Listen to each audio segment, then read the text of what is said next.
भूल तो नहीं गए हमें? हमने एक बार कहा भी कि यार एक आध गनर वनर ले लो।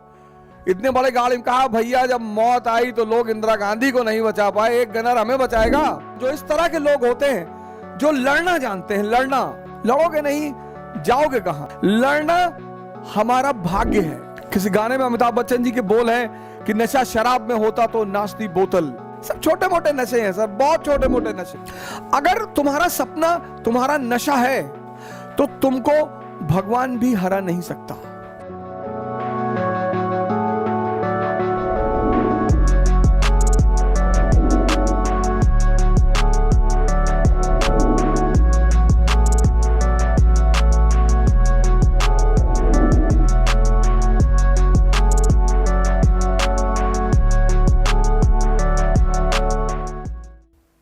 उन्होंने कहा, प्रधान जी ने हमारे कहा कि भाई गोंडा बाहुबलियों का शहर है।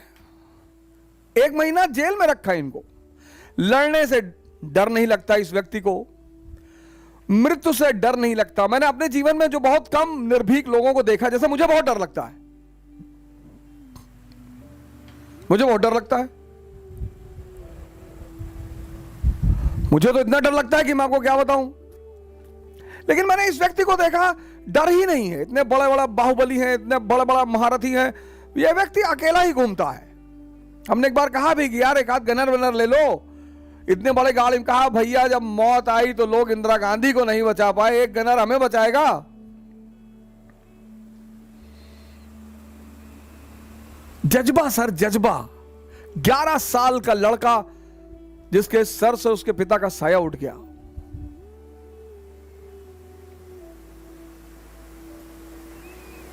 गोंडा जैसे शहर में, सामंतों का शहर, पूर्वांचल,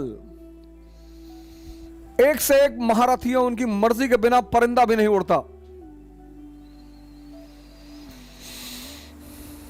और वहां एक अकेला आदमी संघर्ष करता है, एक अकेला आदमी लड़ता है।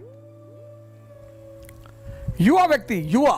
और मैं इस व्यक्ति को भविष्य में राजनीति में एक बड़े अच्छे पद पर देखता हूं। मैं तो जब ये मुझे फोन करते हैं, कहते हैं भैया पाए लगी, हम कहते हैं सांसद हो जाओ। जब बोलना ही है, आशीर्वाद ही देना है, तो छोटा मोटा क्या आशीर्वाद देना। और बाकी ये व्यक्ति सांसद बन गया तो फिर अपने रास्ते ये खुद ही तय कर लेगा। जो इस तरह के लोग होते हैं जो लड़ना जानते हैं, लड़ना, लड़ोगे नहीं जाओगे कहां। लड़ना हमारा भाग्य है। हमें गुरुत्वाकर्षण से लड़ना है, ग्रेविटेशन। हमें घर्षण से लड़ना है, फ्रिक्शन। लड़ना ही है सर। लड़ना मनुष्य की डेस्टिनी है। पंकज उदास जी कहते हैं जिंदगी एक नशे के सिवा कुछ नहीं। तुमको पीना ना आए तो मैं क्या करूं। किसी गाने में अमिताभ बच्चन जी के बोल हैं कि नशा शराब में होता तो नाचती बोतल। सब छोटे मोटे नशे हैं सर, बहुत छोटे मोटे नशे। अगर ये आपको प्रभावित करते हैं तो आपका मन विकसित नहीं हुआ सर। नशा तो पद का है सर। आप ये चेक कर लीजिए आपको जीवन में नशा किस चीज का है। अगर इन छोटी मोटी चीजों का है तो आप रह जाएंगे फिर वहीं पे। आप अपना नशा भी चेक करिए सर। मोदी जी को नशा रहा होगा, लालू जी को नशा रहा होगा, रहा होगा। इन नशों ने ही इतनी ऊंचाई तक पहुंचाया सर। और किसी की हिम्मत ही नहीं है, और किसी की औकात ही नहीं है। नशा होना चाहिए सर। मुलायम सिंह यादव जी इतनी ऊंचाई तक पहुंच रहे, मायावती जी इतनी ऊंचाई तक पहुंची। किसका राजनीतिक करियर कैसा रहा वो एक अलग चीज है। लेकिन जब भी कोई सामान्य व्यक्ति असामान्य कार्य करता है तो वो नशे में ही रहा होगा। यहां लोग उठ नहीं पाते। या बड़े सारे लोग मेरे पास आते हैं, कहते हैं कि सर सुबह नींद नहीं खुलती। तो कौन कहता है सपने देखने के लिए। जब सपना देखो तो एक चीज चेक करो कि तुम्हारे अंदर उस सपने को लेकर नशा है या नहीं है। अगर तुम्हारा सपना तुम्हारा नशा है तो तुमको भगवान भी हरा नहीं सकता।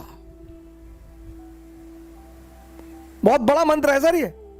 अगर तुम्हारा सपना,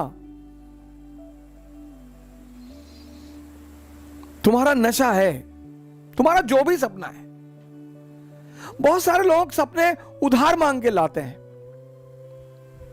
हमारे पापा चाहते हैं कि हम आईएएस बन जाएं, तुम क्या चाहते हो? नहीं, हम तो बैंक में भी काम कर लेंगे। तब तुम नहीं बनोगे, तब तुम नहीं बनोगे, क्योंकि बनना तुम्हें है और वो तुम्हारा नशा ही नहीं है। बहुत सारे लोग जीवन यापन के साधन ढूंढ रहे हैं, एम्प्लॉयमेंट के साधन ढूंढ रहे हैं। बहुत सारे लोगों को महत्वाकांक्षा और जीवन यापन में फर्क ही नहीं पता। महत्वाकांक्षा एक नशा है।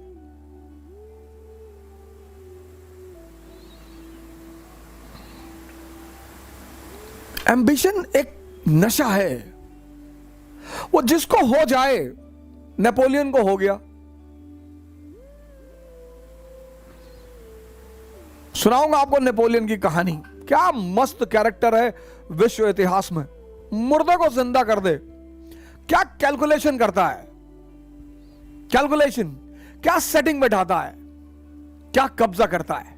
हारता है बाद में, पतन भी होता है उसका, लेकिन एक आम आदमी के घर का बेटा ट्रेंड सेटर है विश्व इतिहास में। वर्ल्ड हिस्ट्री में वो एक ट्रेंड सेटर है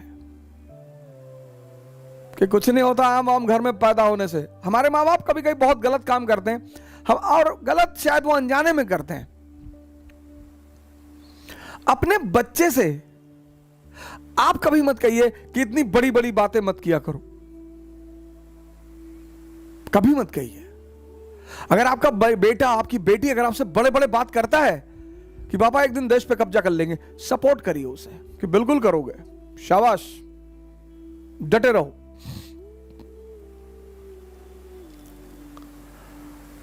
और ये चीज मेरे फादर ने मेरे साथ जीवन भर किया,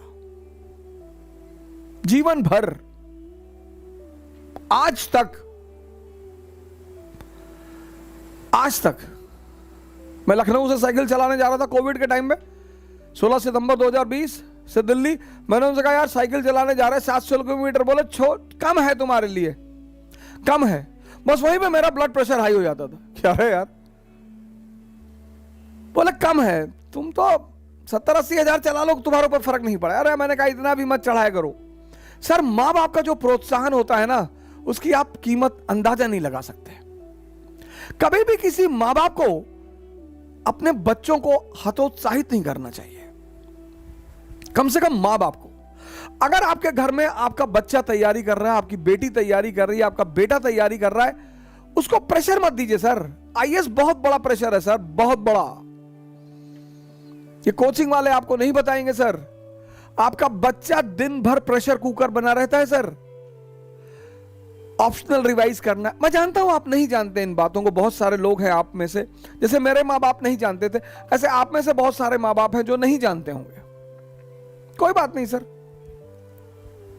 अपने बच्चों पर दबाव मत बनाइए सर। उन्हें जब भी फोन करिए शाम को, कुछ पॉजिटिव खबर सुनाइए, कुछ अच्छा बताइए, कुछ मोरल बूस्ट करिए उनका। उनसे कहिए कि भाई तुम्हारे लिए क्या है, तुम तो, मुझे डर है कहीं आईएएस बन के छोड़ ना दो।